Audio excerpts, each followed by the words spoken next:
আসসালামু আলাইকুম। সংবাদে আপনাদের সবাইকে স্বাগতম জানাচ্ছি আমি নুসরাত। শুরুতেই সংবাদ শিরোনাম। সেনাবাহিনীর ভেতর থেকে জরুরি চিঠি। রাষ্ট্রপতির চুপ্পুর নেতৃত্বে পাল্টা গণ অভ্যুত্থানের ছক করছে সেনাপ্রধান। দেশের খারাপ অবস্থার ভেতরেই হাসিনাকে দেশে ঢোকাবে সেনাপ্রধান, গোপন পরিকল্পনা ফাঁস। সেনাবাহিনীর গোপন সূত্রে জানা গেছে, যশোরে যত চাঁদাবাজি টেন্ডারবাজির টাকা হয়, সব টাকা আলোচিত ইসলামী বক্তা ও জামাতে ইসলামী মনোনীত প্রার্থী মুফতি আমির হামজার যশোরের বাসায় রাখা হয়। আমির হামজার যশোরের বাসা থেকে প্রায় ৪৬৫ কোটি চাঁদারের এবং জুলুমের টাকা উদ্ধার করল সেনাবাহিনী। এবং সর্বশেষ জানিয়ে দিব, আলোচিত ইসলামী বক্তা ও জামাতে ইসলামী এমপি মুফতি আমির হামজার যশোরের বাসা থেকে তাকে আটক করেছে সেনাবাহিনীর সদস্যরা। আটকের পর জামাতে ইসলামীর আমির শফিকুল বলেছেন, এটি রাজনৈতিক ষড়যন্ত্র করে আমির হামজাকে ফাঁসানো হয়েছে। এতক্ষণ শুনছিলেন সংবাদ শিরোনাম, এখন বিস্তারিত। আলোচিত ইসলামী বক্তা ও জামায়াতে ইসলামী মনোনীত প্রার্থী মুফতি আমির হামজাকে গ্রেপ্তার করা হয়েছে। জামায়াতে ইসলামী মনোনীত প্রার্থী মুফতি আমির হামজার যশোরের বাসায় চাঁদাবাজি এবং টেন্ডারবাজির টাকা পাওয়া গেছে ৪৬৫ কোটি টাকা। জামায়াতে ইসলামীর আমির শফিকুল এক বিবৃতিতে বলেন, যশোরের বাসা থেকে জামায়াতে ইসলামী মনোনীত প্রার্থী মুফতি আমির হামজাকে তুলে নিয়ে গেছে পুলিশ। বিকাল থেকেই আমির হামজার বাসভবন ঘিরে রেখেছিল আইন শৃঙ্খলা বাহিনী। এর আগে যশোরের বাসার সামনে আলোচিত ইসলামী বক্তা আমির হামজাকে ছেড়ে দেওয়ার দাবিতে মহাসমাবেশের আয়োজন করে ছাত্র শিবিরের নেতাকর্মীরা। সমাবেশকে কেন্দ্র করে দীর্ঘ সময় আইন শৃঙ্খলা বাহিনীর সঙ্গে সংঘর্ষের ঘটনা ঘটে ছাত্র শিবিরের নেতাকর্মীদের। এ সময় ৪ জন পুলিশ সদস্য গুরুতর আহত হন এবং জামায়াতে ইসলামী ১৬ জনকে গ্রেপ্তার করে পুলিশ সদস্যরা। জামায়াতে ইসলামী নেতা আমির হামজার ব্যক্তিগত বাসভবন যশোর থেকে সেনাবাহিনীর একটি বিশেষ অভিযানিক দল ৪৬৫ কোটি চাঁদাবাজি টেন্ডারবাজি এবং জুলুমের টাকা উদ্ধার করেছে সেনাবাহিনী। গোপন সূত্রে সেনাবাহিনী জানতে পেরেছে, যশোরের বিভিন্ন স্থানে চাঁদাবাজি এবং টেন্ডারবাজির টাকা আলোচিত ইসলামী বক্তা আমির হামজার কাছে যায়। পরবর্তীতে সেনাবাহিনী, পুলিশ, র্যাব অভিযান চালায়। রাতে প্রায় ১০০ সেনাদস্য, ৬০ পুলিশ এবং র্যাব সদস্যরা ওই বাড়িটি ঘিরে ফেলে। আশেপাশে বিদ্যুৎ লাইন সাময়িকভাবে বন্ধ করে দিয়ে শুরু হয় চিরুনি অভিযান। বাংলাদেশের রাজনৈতিক অঙ্গন কাঁপিয়ে দেওয়া এক নজিরবিহীন ঘটনা ঘটছে জামায়াতে ইসলামীকে নিয়ে। জাতীয় দুর্নীতি দমন সংস্থার নির্দেশে পরিচালিত এই যৌথ অভিযানে উপস্থিত ছিলেন সামরিক গোয়েন্দা সংস্থা, সেনাবাহিনী, র্যাব এবং পুলিশের ঊর্ধ্বতন কর্মকর্তারাও। বিকাল ৫টা ৪০ শুরু হওয়া এই অভিযান চলে প্রায় ৭ ঘণ্টাব্যাপী। বিকাল ৫টা ৩৫ নাগাদ আলোচিত ইসলামী বক্তা আমির হামজার বাড়ির সামনে একটি ভারী সশস্ত্র সেনাবাহিনীর গাড়ি বাড়ির মূল ফটকের সামনে এসে থামে। এরপর সেনাবাহিনীর বোমা নিষ্ক্রিয়করণ ইউনিট ও স্ক্যানার ডিভাইস দিয়ে আমির হামজার পুরো বাড়ি ঘিরে ফেলা হয়। ঠিক ৬টায় অভিযানিক টিম মূল ভবনে প্রবেশ করে এবং প্রথমেই আমির হামজার বাড়ির বেসমেন্ট এবং ব্যক্তিগত অফিস রুম লক্ষ্য করে তল্লাশি শুরু করে।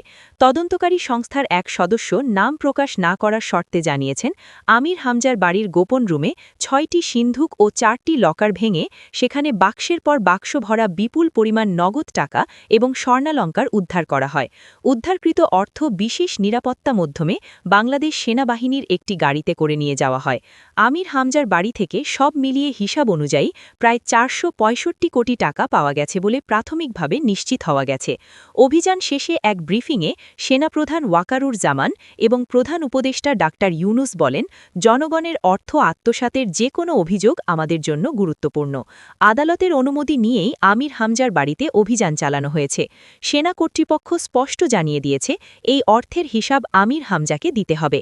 আমরা এখনও তদন্তের আওতায় আছি যে এই বিপুল অর্থ এবং স্বর্ণ কোথা থেকে এসেছে এবং কী উদ্দেশ্যে এটি এখানে গচ্ছিত রেখেছে আমির হামজা। এদিকে জামায়াতে ইসলামীর পক্ষ থেকে এই অভিযানের তীব্র প্রতিবাদ জানিয়ে বলা হয়েছে, এটি একটি রাজনৈতিক প্রতিহিংসামূলক অপারেশন। দলটির আমির শফিকুল এক বিবৃতিতে বলেন, আলোচিত ইসলামী বক্তা আমির হামজার মতো একজন সম্মানজনক ব্যক্তির বাড়িতে তল্লাশি, অপমানজনক আচরণ করা হয়েছে তা নজিরবিহীন। সরকারের মদতপুষ্ট সেনা ও প্রশাসন এভাবেই একটি রাজনৈতিক নেতার বাসভবনে অভিযান চালাতে পারে না। তবে সরকারের পক্ষ থেকে জানানো হয়েছে, আমির হামজার এই অভিযান সম্পূর্ণ নিরপেক্ষ এবং বিচারিক প্রক্রিয়ার অধীনে অনুমোদিত। প্রস্তাবিত। প্রধানমন্ত্রী কার্যালয়ের মুখপত্র এক বিবৃতিতে বলেন, কেউই আইনের ঊর্ধ্বে নয়। দুর্নীতির বিরুদ্ধে আমাদের জিরো টলারেন্স নীতির আওতায় যে কোনো ব্যক্তি যেই হোক তদন্তের মুখোমুখি হতে হবে। আর সেই প্রভাব সাধারণ মানুষের মধ্যে ছড়িয়ে পড়তে শুরু করেছে। ঠিক রাতের সময় আনুষ্ঠানিকভাবে ঘোষণা আসে, দুর্নীতিভাবে টাকা আত্মসাতের অভিযোগে আমির হামজাকে গ্রেপ্তার করার নির্দেশ এবং জামায়াতে ইসলামী দলকে আবারও স্থগিত করার সিদ্ধান্ত নিয়েছে সরকার। এই ঘোষণা দেওয়ার সঙ্গে সঙ্গে আমির হামজাকে জামায়াতে ইসলামীর পদ থেকে বহিষ্কার করে দিলেন জামায়াতে ইসলামীর আমির শফিকুল। এবং আমির শফিকুল বললেন, জামায়াতে ইসলামী দলের ভিতরে কোনো নেতাকর্মী চাঁদাবাজি, টেন্ডারবাজি অথবা কারো কাছে থেকে জুলুম করে টাকা নিলে প্রমাণসহ ধরিয়ে দিন, তাকে দল থেকে বের করে দেয়া হবে এবং তার বিরুদ্ধে আইনি ব্যবস্থা নেওয়া হবে। জামায়াতে ইসলামী দল নিষিদ্ধ করা হবে এই ঘোষণা দেওয়ার সঙ্গে সঙ্গে বিএনপির নেতাকর্মীরা চাঙ্গা হয়ে উঠেছে। যশোরের প্রতিটি স্থানে আগুন জ্বালিয়ে হরতাল শুরু হয়ে গেছে। সবার মুখে একটাই কথা, খালেদা জিয়ার সরকার বারবার দরকার। বিএনপির নেতাকর্মীরা লাঠি সুটা নিয়ে আমির হামজার বাড়িতে হামলা করছে, বাড়ির চারপাশে আগুন জ্বালিয়ে দিচ্ছে। জামায়াতে ইসলামীর নেতা আমির হামজার চাঁদাবাজি, টেন্ডারবাজির কারণে দেশ অচল হয়ে পড়ছে। রাজনৈতিক বিশ্লেষকরা মনে করছেন, এই অভিযান দেশের রাজনীতিতে নতুন উত্তাপ ছড়াবে। নির্বাচনকালীন তত্ত্বাবধায়ক সরকার ইস্যুতে জামায়াতে ইসলামী এবং ক্ষমতাসীনদের মধ্যে টানাপোড়েনের মধ্যে এই অভিযান নতুন করে উত্তেজনা সৃষ্টি করল। একই সঙ্গে এই অভিযানকে ঘিরে জামায়াতে ইসলামী কর্মীদের মধ্যে চরম ক্ষোভ এবং হতাশা বিরাজ করছে। অন্যদিকে সাধারণ মানুষের মধ্যে মিশ্র প্রতিক্রিয়া দেখা গেছে। কেউ কেউ এই অভিযানকে জনগণের টাকায় লুটের বিরুদ্ধে দৃষ্টান্তমূলক পদক্ষেপ হিসাবে দেখছেন, আবার কেউ একে রাজনৈতিক খালা বলেও সন্দেহ প্রকাশ করছেন। সাংবাদিক ইলিয়াস হোসেন বলেন, এমন সময় এমন একটি অভিযান দেশের রাজনৈতিক অঙ্গনে বহুমাত্রিক প্রতিক্রিয়া তৈরি করবে। এখানে যদি যথাযথ তদন্ত ও বিচার না হয় আমির হামজার, তাহলে জনগণের আস্থা আরও দুর্বল হবে।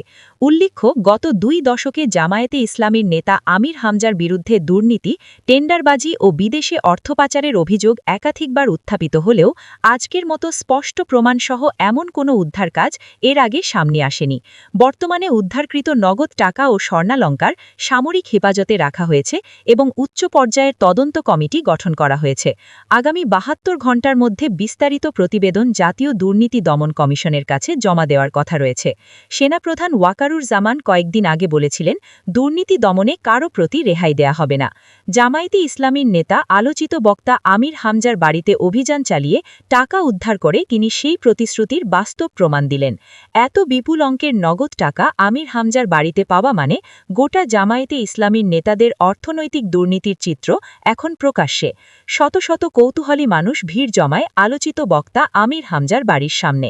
হাজারো মানুষ লিখছেন, আমির হামজার মতো ব্যক্তি যদি দুর্নীতির এমন গভীরে ডুবে থাকেন, তবে সাধারণ মানুষ কাকে বিশ্বাস করবে? অনেকেই ক্ষোভ প্রকাশ করেন। এই ঘটনার জেরে ঢাকা ও আশেপাশের এলাকায় কড়া নিরাপত্তা ব্যবস্থা গ্রহণ করা হয়েছে।